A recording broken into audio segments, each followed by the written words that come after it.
Boa noite, amigos da Rede Opinião TV. Está começando mais um programa Saúde na TV, um programa feito para o seu bem-estar e qualidade de vida. Você sabe que o nosso programa às quartas-feiras é ao vivo e você pode participar através do telefone 3543-6413, ligar e fazer a sua pergunta, tirar sua dúvida, enfim. Você pode aqui participar conosco no Saúde na TV, que é feito para o seu bem-estar e qualidade de vida. O assunto hoje é muito interessante.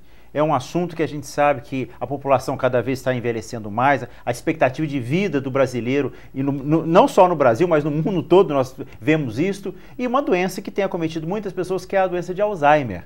E hoje nós trouxemos uma especialista aí, geriatra, a doutora Rafaela Miranda, que vai estar tirando nossas dúvidas. Ela vai fazer quase que uma aulazinha aqui para nós sobre o que é o Alzheimer, né? As diferenças, né? Quando a pessoa está ficando mais velha, está caducando, né? Às vezes a gente brinca, vovó está ficando meio caduca. É Alzheimer, não é? Tudo isso ela vai falar para a gente hoje. Rafaela, mais uma vez, muitíssimo obrigado pela sua presença aqui conosco. Obrigada a você, Eliseu, pelo convite. É um prazer estar aqui com você de novo. E obrigada pela oportunidade da gente esclarecer um pouquinho a população, né? Legal. Então, gente, vamos começar já para a doutora Rafaela nos falar, assim, uma definição, né? O que é a doença de Alzheimer, né? Então, vamos lá, Rafaela. Com certeza. Eu acho que antes da gente falar do que é a doença de Alzheimer, é importante a gente entender o conceito de demência em geral. O que acontece, né? Então, assim, a demência em geral, ela é uma disfunção que acomete uma ou mais regiões do cérebro e que pode afetar o que a gente chama de domínios cognitivos. O que são esses domínios cognitivos? Nada mais é do que o que faz a gente ser independente no dia a dia. Então, é a nossa memória, a nossa linguagem, que é a capacidade da gente falar, a nossa capacidade de raciocínio, né? A nossa capacidade de julgamento e de tomada de decisões. Então, assim, todas as demências, sendo Alzheimer ou não, em geral, elas acometem algum desses domínios, seja memória, seja linguagem, seja julgamento. Então, por isso que tem essa expressão muitas vezes, né? Tá caducando, tá com esclerose. Então, tudo isso é um geral que a gente chama de demência, né? E, Rafael, e o que a gente considera normal, então, assim? O que é falar assim, não, isso aí está dentro do que é esperado para a idade, né? E o que a gente começa a pensar que pode ter alguma patologia? Com certeza. Então, assim, com o avanço da idade, o que a gente espera que aconteça com o nosso cérebro, né? Então, a gente tem realmente uma lentificação nas respostas. Então, vamos dizer assim, a gente tem uma capacidade de responder. O idoso, quando você faz uma pergunta, ele demora mais para entender e para responder, né? Outra coisa também que é a atenção dividida que a gente fala. A gente tem o hábito de fazer muitas coisas ao mesmo tempo. Então, conforme o avançar da idade, a gente tem que prestar muita atenção naquilo que está fazendo para conseguir se lembrar depois do que fez. Porque se a gente não presta atenção no que está fazendo, depois isso fica mais difícil da gente lembrar. A velocidade de aprendizado, de processamento de ideias, também assim, ela fica menor no idoso. Então, assim, ele demora mais para conseguir mexer, né? Aprender a mexer num aparelho novo, seja uma televisão, um micro-ondas, do que uma pessoa mais jovem. Então, tudo isso acontece com o nosso envelhecimento. Tudo isso é normal de acontecer, tá? Fala, eu sei que você trouxe uns slides aí, né? Então eu vou pedir a produção, porque de repente até, né, vamos dando sequência, né? Então eu vou pedir a produção, se pudesse colocar o primeiro slide, né? Que aí se você quiser já dar uma revisada aí que você já acabou de falar, né? Que é mais ou menos o que a gente estava falando então, né? Então assim, esse declínio de inteligência verbal que aparece aí no nosso slide é o quê? A gente tem assim, uma menor capacidade de falar uma maior quantidade de palavras. Então, o nosso vocabulário, ele diminui um pouco com o avançar da idade. A gente se habitua a falar as palavras que a gente está mais acostumado, né? Essa atenção dividida que eu já citei, a velocidade de processamento que é mais lenta, né? O maior tempo reacional. Então, às vezes, quando você está conversando com um idoso, você faz uma pergunta de bate-pronto, ele vai te perguntar o que você falou, porque ele demora um pouco mais para entender e para processar tudo aquilo, né? Sim. O próximo agora? Isso. Esse slide é importante para a gente ver qual que é a prevalência da demência, né, das demências em si, com o avançar da idade. Então a gente vê que assim, elas são muito mais frequentes a partir dos 65 anos, né? Mas ainda nessa idade, ela é muito menos frequente do que aos 94 anos. Então a partir dos 65 a gente tem ainda uma taxa inferior a 5% de demências. A partir dos 70, ela já quase chega ali nos 5%, está em torno de 4,5%. A partir dos 75, ela já ultrapassa e chega mais ou menos em 8% a incidência na população geral. De 80 a 84 anos, a incidência já ultrapassa 10%, então por volta de 13% mais ou menos.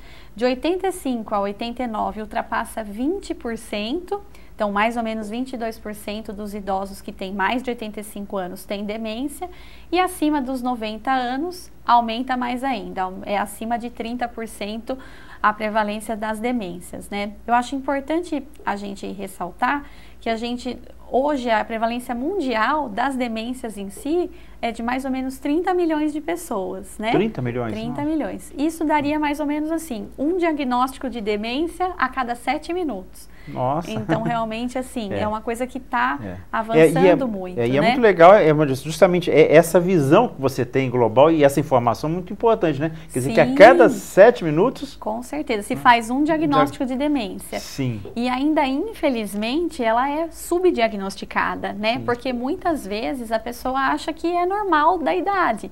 Então, vai no médico e nem leva aquela queixa de que está mais esquecido, de que está mais distraído. Então, o idoso ele não é submetido a uma avaliação cognitiva e vai se fazer o diagnóstico, que a gente vai falar das fases depois, numa fase já moderada da doença, né? Só até falando um pouquinho dessa questão que você está falando aí, que às vezes vai no médico e tudo, e também não são todos os colegas médicos, clínicos mesmo, que às vezes têm uma formação e uma experiência nessa abordagem. É fato isso, né? Com certeza, com certeza. Eu acho que, assim, deveria existir na nossa própria educação médica, na nossa formação, na época de faculdade, universidade mesmo, uma preocupação maior com isso, diante da prevalência enorme, assustadora e diante do envelhecimento da população. Até porque nós caminhamos para isso, né? Com certeza, com certeza. Agora, fala, como é que se instala, né, que a gente chama na medicina a fisiopatologia, quer dizer, como é que é o mecanismo que instala, que pode acontecer a doença de Alzheimer, né? Com certeza, com certeza. Então, a doença de Alzheimer, na verdade, ela é um acúmulo de proteínas no nosso cérebro, de proteínas que são produzidas por todos nós. Só que esse acúmulo acaba sendo um pouco anormal. Ela não passa a ser uma proteína favorável para o nosso pensamento, para o nosso raciocínio. Esse acúmulo ele passa a ser desfavorável. Eu fiz tem até um slide da fisiopatologia, se ele puder colocar, que eu coloquei uma comparaçãozinha de como acontece esse acúmulo de proteína, né? Isso, é esse mesmo. Não sei se dá para ver muito bem, né? Então, a gente tem duas proteínas principais, que é a proteína tau e a proteína beta-amiloide, tá? A proteína tau, ela normalmente ela é lisinha, ela é um cilindro, né? E ela fica, a gente fala fosforilada, ela vira uma espiral. Então, dessa forma, o neurônio não consegue transmitir a informação, né? O neurônio que são as nossas principais... Ele isola, né? Essa proteína isola. Isso, sim, exatamente. E depois que a proteína beta-amiloide, normalmente ela se acumula numa quantidade muito maior que o habitual, que impede a transmissão também do estímulo. E com isso, a gente vai ver da primeira figura, né, no corte transversal do slide, que o cérebro ele vai diminuindo de tamanho. A gente vai ficando com muitos espaços vazios. Então, da primeira para a terceira figura, a gente observa que tem um espaço vazio grande. Sim. Acho que na próxima figura também tem se puder passar, isso, olha lá, ó. Isso, a figura de cima, né, mostra um cérebro normal do lado esquerdo e um cérebro com Alzheimer do lado direito. Então, é como se murchasse, né? Isso, a ideia que da vista que eu estou vendo aqui, né? Né? Isso mesmo, é como se murchasse. Por quê? Porque esses neurônios dessas regiões, eles não transmitem, eles vão morrendo. Então, vai ficando como se murchasse mesmo. E a figura de baixo é um corte do cérebro normal. Sim. De um cérebro humano, né? Então, um cérebro normal e um cérebro com Alzheimer. Agora, uma coisa legal da gente falar nisso, né? Que lá em São Paulo eles têm um banco de cérebros, né? E o que se percebeu? Que muitos pacientes que têm alterações compatíveis com a doença de Alzheimer não desenvolvem a doença. E por quê? Porque eles têm uma reserva cognitiva muito boa. O que é essa reserva cognitiva? É o paciente que tem um convívio social, familiar, que tem uma escolaridade maior, então estudou por mais tempo, que se mantém informado com as atualidades, então assiste jornal, lê jornal, tem uma leitura mesmo de livro, de outras obras. Então, esse paciente que vai fazendo essa reserva cognitiva, ele tem uma chance menor de desenvolver a doença de Alzheimer do que aquele paciente com baixa escolaridade, analfabeto, que sempre fez a mesma coisa, nunca saiu muito assim daquela rotina diária. Então, isso eu acho muito interessante para a gente ir se preparando, né? Para evitar essa apresentação da doença. E esse slide aí, Rafaela? Então, esse, na verdade, é para mostrar um pouquinho as principais regiões que são acometidas pela doença de Alzheimer, né? Então, na tomografia, muitas vezes, o que a gente consegue ver, que é principalmente esse verdinho, é uma atrofia da região do hipocampo, tá? Então, é uma região responsável pela memória, que é o verde. Aí, o roxo é a região responsável pela linguagem. E o vermelhinho é a região responsável pela inteligência, pelo julgamento e pelo comportamento. Então, envolve, né, a doença de Alzheimer, ela vai comprometer, além da memória, a linguagem, então ele começa a esquecer muitas vezes as palavras, né?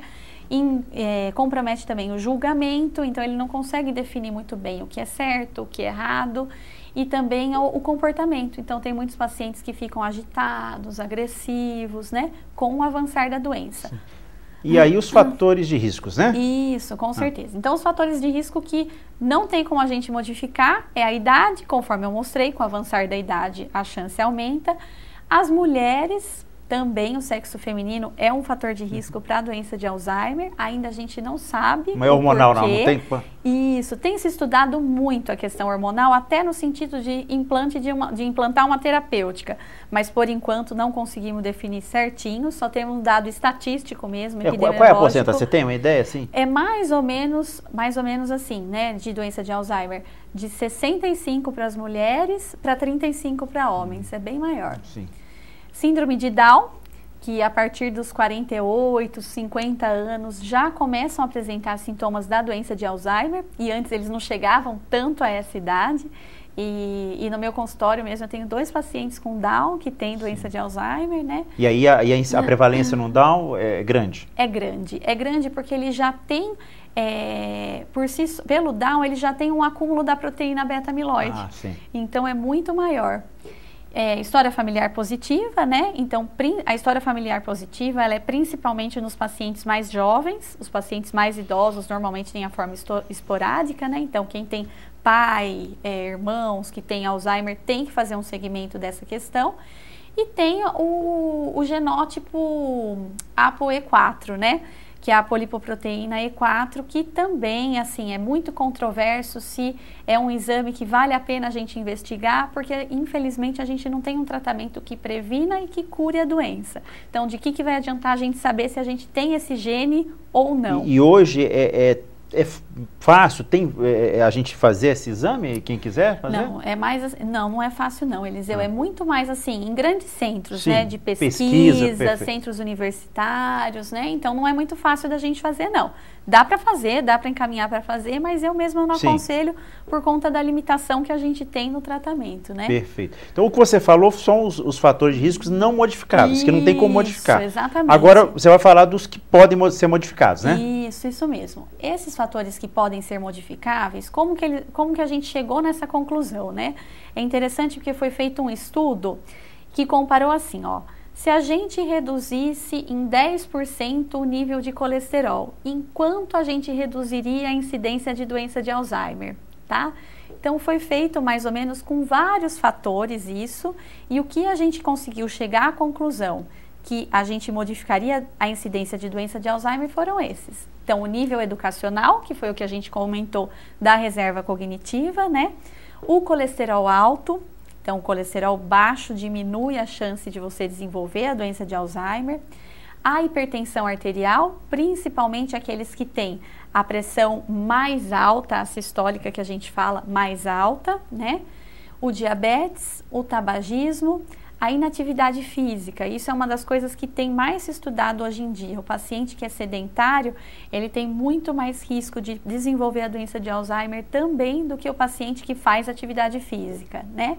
E o paciente que tem um trauma craniano prévio, por ter uma alteração já estrutural cerebral e ter uma reserva menor. Então, quando acumula essas proteínas, acaba aumentando o risco, né? Eu vou pedir só a produção para voltar o slide anterior, porque eu queria fazer um comentário, porque eu achei muito interessante, Rafaela, esses aspectos aí, hoje, basicamente, em todas as áreas da hipertensão, do diabetes, com certeza, do controle de peso, tá, né? Quer dizer, você vê como é que... Exatamente. E isso eles descobriram também, além desse estudo que foi feito, pelo seguinte, nesse mesmo banco de cérebros, eles fazendo estudos pós-morte, né, viram que pacientes que, na verdade, tinham um diagnóstico em vida de doença de Alzheimer, eles tinham, na verdade, uma doença cerebrovascular. Sim. Que não foi, assim, tratada, evitada quer dizer, adequadamente. Então, inatividade física, tabagismo, quer dizer, tudo isso é muito interessante. E são coisas que a gente consegue mudar, que é o mais importante, né? Vamos para o próximo, para a gente ver o que isso aí, as queixas de memória, né?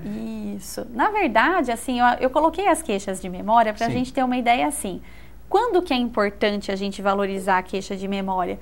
Tem alguma queixa em especial que quando o paciente conta pra gente de memória, a gente deve falar, opa, esse paciente pode ter Alzheimer, né? Então é outra coisa que a gente está estudando muito. Por quê? Porque isso é uma coisa que possibilitaria o profissional não especialista na doença já acender um alerta, tá? Então, assim, um dos estudos que a gente tem, ele chegou à conclusão que uma queixa de memória em especial chama atenção para isso, que é aquele paciente que perde as palavras quando está falando.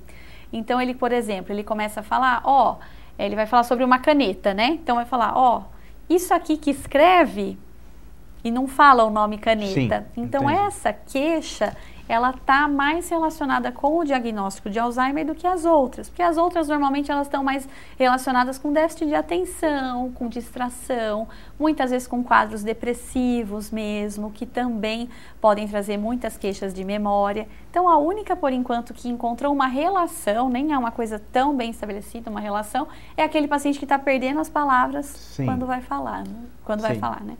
E a próxima de memória que a gente tem? Isso, aí eu vou falar um pouquinho das fases da doença, né? Perfeito. Então, acho importante a gente falar que na fase inicial ela dura mais ou menos de 2 a 4 anos, né? O sintoma mais frequente é a perda de memória. Só que ele também já começa com alguma dificuldade para resolver alguns problemas. Então, por exemplo, aconteceu um vazamento de gás em casa. Ele não sabe como agir, ele não sabe se ele desliga o gás, ele não sabe se ele liga para alguém, ele não sabe se ele não acende e não apaga a luz, né? Sim. E julgar situações. Então, julgar o que é certo, o que é errado. Ele tem dificuldade de tomar uma posição. E também já começa a apresentar um pouco de dificuldade com as finanças, né? E dificuldade em aprender coisas novas. Dificuldade de não conseguir aprender mesmo, né? Sim. Então, isso é a fase inicial. Aí tem uma tendência a avançar, né? Já a próxima fase... Com certeza, com certeza. Aí, assim, nós vamos da fase inicial, a gente já vai para a fase moderada, tá? Então, se ele puder... Isso. Aí, ainda na fase inicial, né? Sim. O que chama atenção. O paciente tem uma dificuldade maior para dirigir, para se encontrar em lugares que ele não está habituado a andar, né? Então, isso também é uma característica da fase inicial. Tá. A fase moderada. Começam os problemas com o comportamento. Então, é aquele paciente que ele é impulsivo para comer, então ele come mais do que ele tem fome, mais do que tem comida para todo mundo. Ele fala muito, então ele começa a ficar ansioso e falar muitas coisas, às vezes até sem correlação entre elas, né?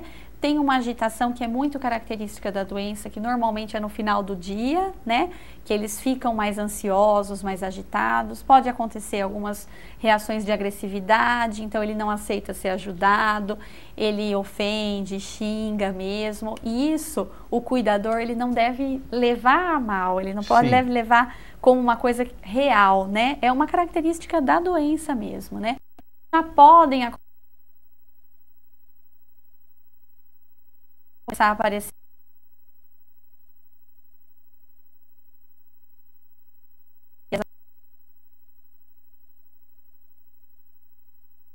auditivas e visuais, então ele vê criança, ele vê bicho, então pode acontecer também. E pode acontecer ideias de perseguição. Então, acha que alguém roubou, acha que alguém escondeu alguma coisa que, na verdade, ele não se lembra onde guardou, ele não quer tomar o remédio porque ele acha que querem dar o remédio para matar ele, né? Ou um quadro de apatia absoluta, assim. Tá todo mundo conversando ao redor do paciente e ele tá lá quietinho, não se manifesta. Quando pergunta para ele, ele ainda demora para se encontrar, né? Que é a fase que a gente mais faz diagnóstico, Sim. que é aí que a família começa a perceber mesmo. A fase avançada também tem uma duração mais ou menos de 2 a 4 anos, né? Ele já passa a não reconhecer pessoas que ele vê todos os dias, locais, ele já começa a não reconhecer a sua casa como própria, então é muito comum o paciente pedir para ir para casa, sendo que ele está na casa dele mesmo, né? Ele não consegue, assim, se comunicar com eficácia. O que é isso? Ele não consegue falar que ele quer, que ele está com sede, que ele quer um copo d'água. Então ele pode ficar agitado, pode ficar nervoso, inquieto, mas ele não consegue falar certinho o que ele quer, né?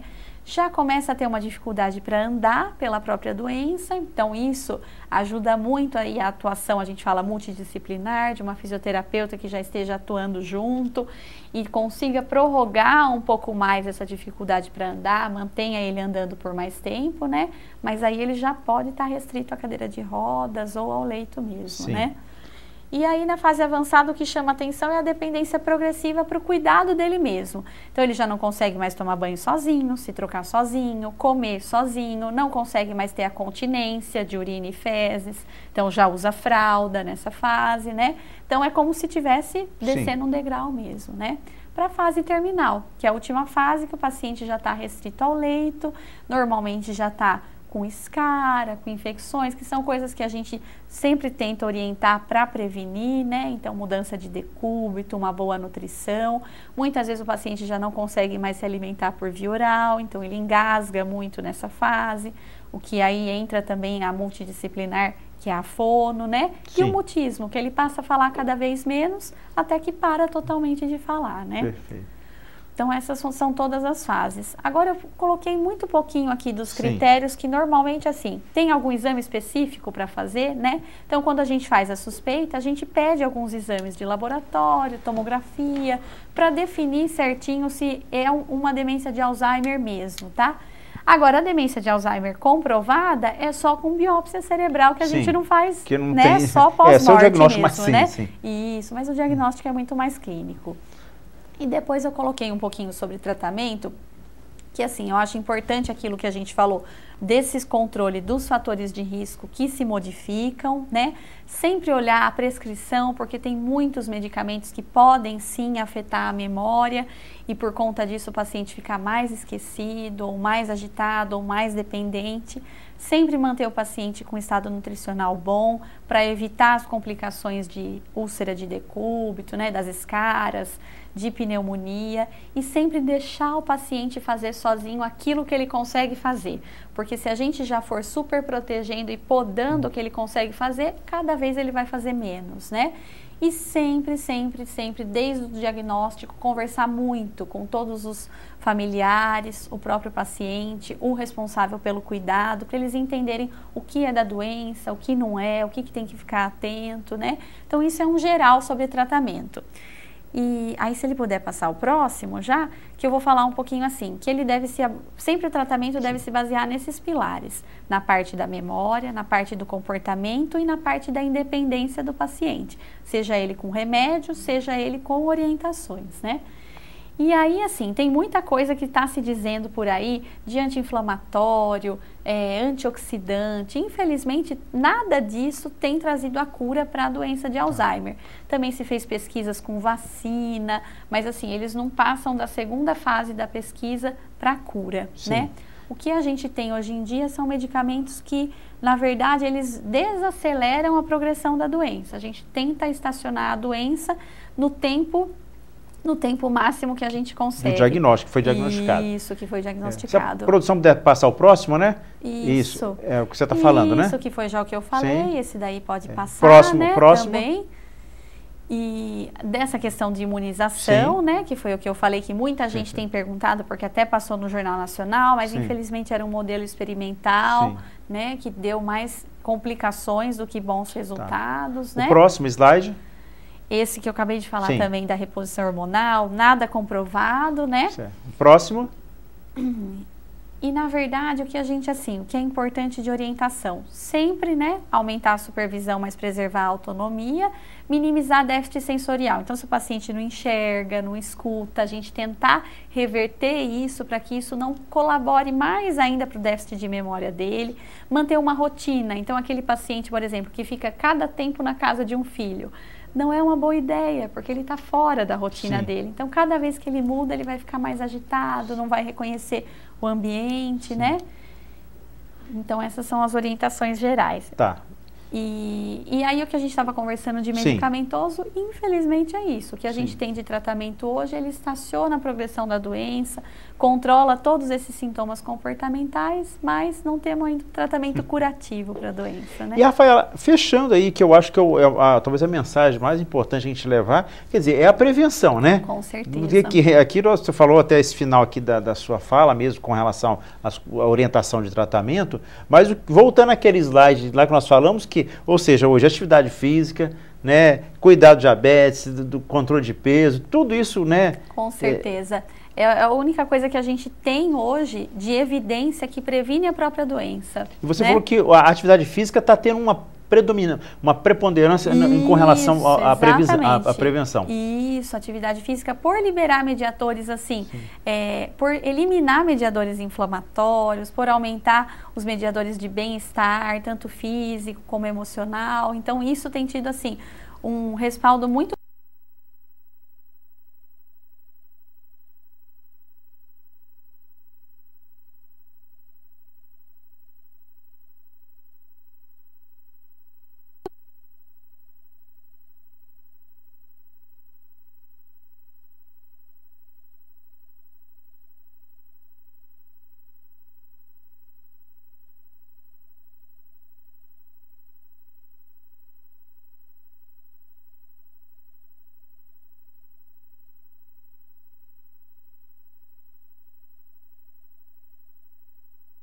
diversos não tiveram. Coisas simples, como fazer palavra cruzada, não é? Ajuda? Com certeza, jardinagem, Sim. um crochê, um tricô, Sim. coisas assim que não precisam ser muito elaboradas, mas que fazem eles exercitarem o pensamento, o raciocínio, a memória. E sempre o familiar, ele deve estimular o paciente, não deve deixar ele naquele mutismo, né? Sim. Então, sempre deve perguntar, sabe que dia é hoje? Pegar um jogo de memória e fazer, o que é esse, né? O que é esse animal, o que é essa carta e tal. Então, isso deve estimular mesmo. Mesmo jogos, né? Dominó, baralho, tudo isso estimula também a memória. E é importantíssimo, né? Ok, gente, passou muito depressa. A doutora Rafaela nos brindou hoje com uma aula sobre Alzheimer, né? Sobre todas as informações que vocês viram, os slides que nós passamos, que ela foi dizendo, explicando, né? Mas o nosso tempo estourou aqui, então eu quero agradecer a doutora Rafaela, né? Sabe que a doutora Rafaela hoje tem o seu consultório ali junto na rua Coronel Anderson Júnior 276, lá onde o doutor Brambila atende, né? Isso. E atende Unimed, não é isso? Isso então, mesmo. E o atendimento domiciliar também. E o domiciliar também, que ela faz, né? E o telefone de contato lá... É 3541-0500 e 3544-8914. Então fica aí, né, a informação, aqueles que quiserem, tem um parente, você mesmo que está meio desconfiado, vai lá conversar com a doutora Rafaela. Nós agradecemos a audiência, esse programa vai ter reprise sexta-feira agora às 18h15, se você gostou, quer ouvir de novo, alguma coisa que foi meio rápida, sexta-feira às 18h15 terá reprise. E quarta-feira que vem nós teremos um novo programa, Saúde na TV, um programa feito para o seu bem-estar e qualidade de vida. Um abraço a todos, uma boa noite e fiquem com Deus.